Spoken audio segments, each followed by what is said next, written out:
জলপাইগুড়ির করলা নদীতে মাছের মড়ক ভেসে ওঠে প্রচুর মাছ, আর এই কারণ জানতে তদন্ত শুরু করেছে পুরসভা। 7 দিন করলার মাছ খেতে বারণ করা হয়েছে।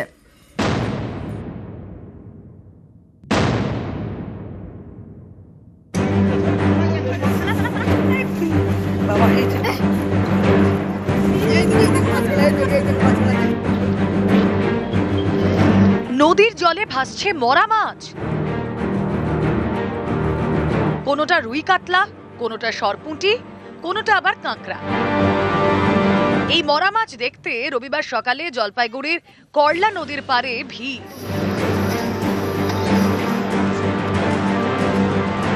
জলপাইগুড়ি শহরের গা ঘেঁষে বয়ে গিয়েছে করলা নদী, মিশেছে তিস্তায়।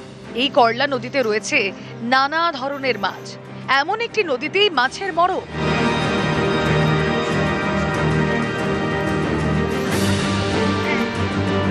করলার পাড়ে মাসকলাই বাড়ি। রবিবার সকালে এখানকার বাসিন্দারা দেখেন নদীতে ভেসে উঠেছে মরা মাছ। স্থানীয়দের দাবি 2011 সালে এই করলাতেই মাছের মড়ক হয়েছিল। এবার সেই এক ছবি।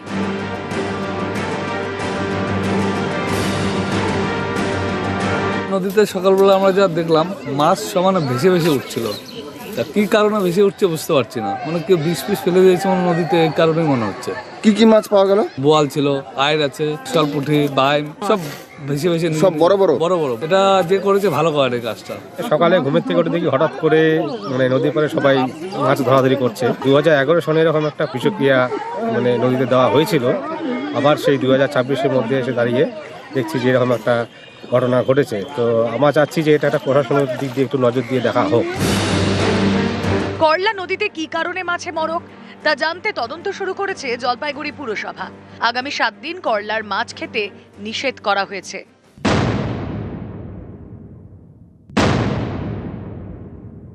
সকালবেলা আমি খবর পাই যে বিষক্রিয়া হয়েছে, প্রচুর মাছ মারা গেছে। তাই আমি বয়ালখানা বাজার, দিন বাজার, স্টেশন বাজার সবখানে নিজেই মাইকিং করে বলেছি আগামী 7 দিন কেউ লোকাল নদীর মাছ খাবেন। এবং আমি পুলিশকেও বলছি যথোপযুক্ত তদন্ত করে অবিলম্বে ব্যবস্থা গ্রহণ করতে হবে। তার কারণ হচ্ছে এটা একটা হিনিয়াস ক্রাইম। করলার বিষক্রিয়ার মাছ যেটা বিভিন্ন বাজারে মিশছে, সেই মাছ যদি কেউ বিক্রি করে আর তারপরে যদি কেউ খায়, সেই মাছের মৃত্যু পর্যন্ত হতে পারে খেলে। করলার মাছ খেতে নিষেধ করে প্রচার চালায় জলপাইগুড়ি পুরসভা। চলে মাইকিং।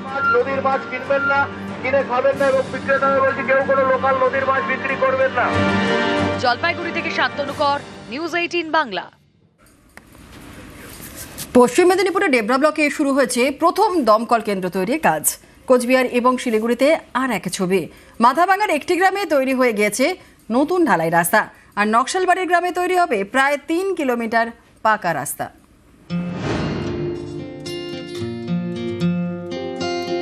পশ্চিম মেদিনীপুরের ডেবরা এই ব্লকে এতদিন কোনো দমকল কেন্দ্র ছিল না।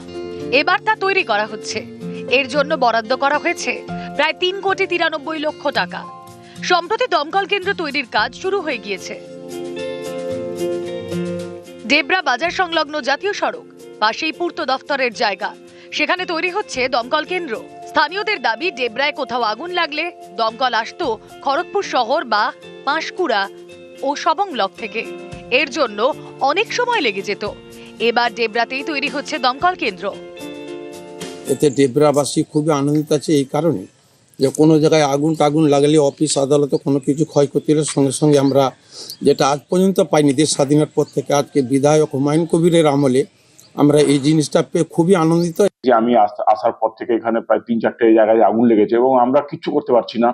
সেই আগুনের মধ্যে পুড়ে যাচ্ছে জিনিসগুলো, সমস্ত পুড়ে ছাই হয়ে যাচ্ছে, দোকানপাট, লোকের ঘর বাড়ি পুড়ে ছাই হয়ে যায়। আমি প্রথম থেকে উদ্যোগ নিয়েছিলাম সেই ফায়ার ব্রিগেড করার জন্য একটা fire station, 2 pump fire station কাজ শুরু হয়েছে।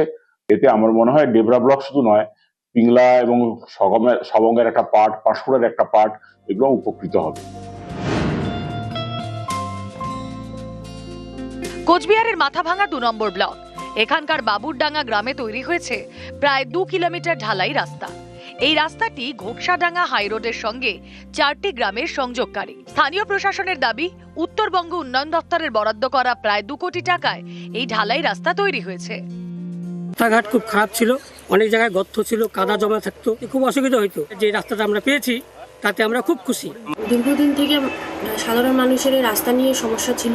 প্রায় 2 কোটি টাকা ব্যয়ে প্রায় 2 কিলোমিটার এই রাস্তাটি উন্নয়ন দপ্তর থেকে হয়। ওই রাস্তাটি হওয়ায় এলাকার মানুষের মানে খুব আর কি সুবিধা হয়েছে যাতায়াতের, সাধারণ মানুষ খুব খুশি ওই রাস্তাটি হওয়ায়।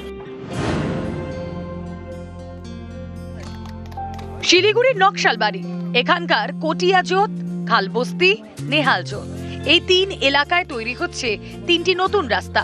স্থানীয় প্রশাসনের দাবি 3 কিলোমিটার এই রাস্তা তৈরির জন্য প্রায় 80 লক্ষ টাকা বরাদ্দ করেছে পঞ্চায়েত ও গ্রামোন্নয়ন দফতর। রবিবার 3টি রাস্তার কাজের শিলান্যাস করা হয়। প্রচুর অসুবিধা, অর্ধেক গাড়ি এখন এদিক দিয়ে যায় না, বর্ষার সময় তো চলাই যায় না, কিন্তু এটা হইলে মানে খুবই সুবিধা। বহু প্রতীক্ষিত রাস্তা, এগুলো খুব ইম্পর্টেন্ট রাস্তাগুলো আমরা উদ্বোধন করলাম বলতে পারবো। শিলান্যাস আমরা যেদিন করি সেদিন থেকে কাজের শুরু হয়ে যায়, আজকে কাজ শুরু হয়ে যাচ্ছে। আমরা চাই মানুষের পাশে থাকতে এবং মানুষের কাজ করতে, আর আমরা সেটা করে যাচ্ছি। নিউজ 18 বাংলা। প্রাইমারি স্কুলে লাইব্রেরি, ডেবরা সরকারি প্রাথমিক স্কুলে লাইব্রেরির উদ্বোধন। নদিয়ার শান্তিপুর লাইব্রেরিতে তৈরি করা হবে নতুন অডিটোরিয়াম।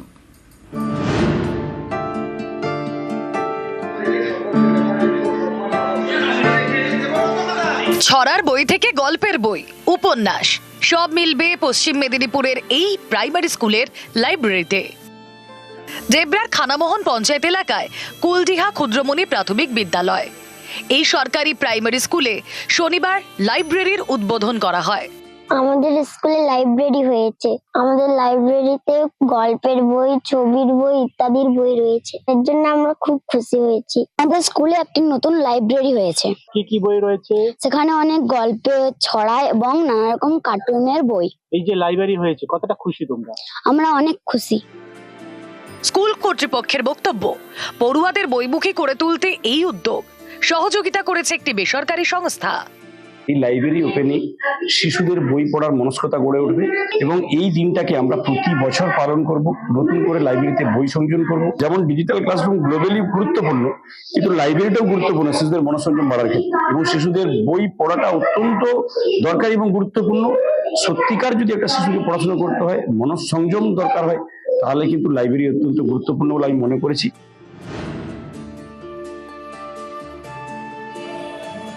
1912 সাল নদিয়ায় তৈরি হয় লাইব্রেরি, শান্তিপুর পাবলিক লাইব্রেরি। এই লাইব্রেরিতে রয়েছে 16,000-এরও বেশি বই, সংগ্রহশালা। লাইব্রেরি বিল্ডিং এর পেছনেই অডিটোরিয়াম। এই অডিটোরিয়ামটি ভেঙে নতুন করে তৈরি করবে রাজ্য সরকার। লাইব্রেরি কর্তৃপক্ষের দাবি, এর জন্য বরাদ্দ করা হয়েছে প্রায় 2 কোটি টাকা। অডিটোরিয়ামের ঘর আরো বড় করা হবে। আসন সংখ্যা 385 থেকে বাড়িয়ে 600 করা হবে বলে দাবি। সমস্ত প্রক্রিয়াটা প্যাকেজ প্রক্রিয়া এবং রাজ্য সরকারের সহযোগিতায় এটা সম্পন্ন হবে। প্রায় এই যে 16,000 প্লাস যে বই আমরা চিন্তা ভাবনা নিয়েছি, ফেব্রুয়ারি মাসের প্রথম সপ্তাহ থেকেই আমরা সমগ্র বই যত আছে ডিজিটালের মাধ্যমে মানুষের কাছে উপস্থাপন করব। 49 লক্ষ টাকা পেয়েছি ফার্স্ট ফেজে। ডিএম সাহেবের হেডে এই কাজটা হবে। অডিটোরিয়ামটাকে আমরা সুন্দরভাবে রূপদান করছি। আগামী দিনে অডিটোরিয়াম কমপ্লিট হয়ে গেলে আমরা লাইব্রেরির যে পোর্শনটা আছে টেন্ডার প্রসেসে পড়ে গেছে। টেন্ডার ওপেন হলে ওয়ার্ক অর্ডার হবে। আশা করছি ফেব্রুয়ারি মাসের 2nd উইক অথবা 3rd উইকে আমরা কাজ শুরু করে দিতে পারবো। পশ্চিম মেদিনীপুর থেকে দিগ্বিজয় মাহালি এবং নদিয়া থেকে রঞ্জিত সরকার, নিউজ 18 বাংলা।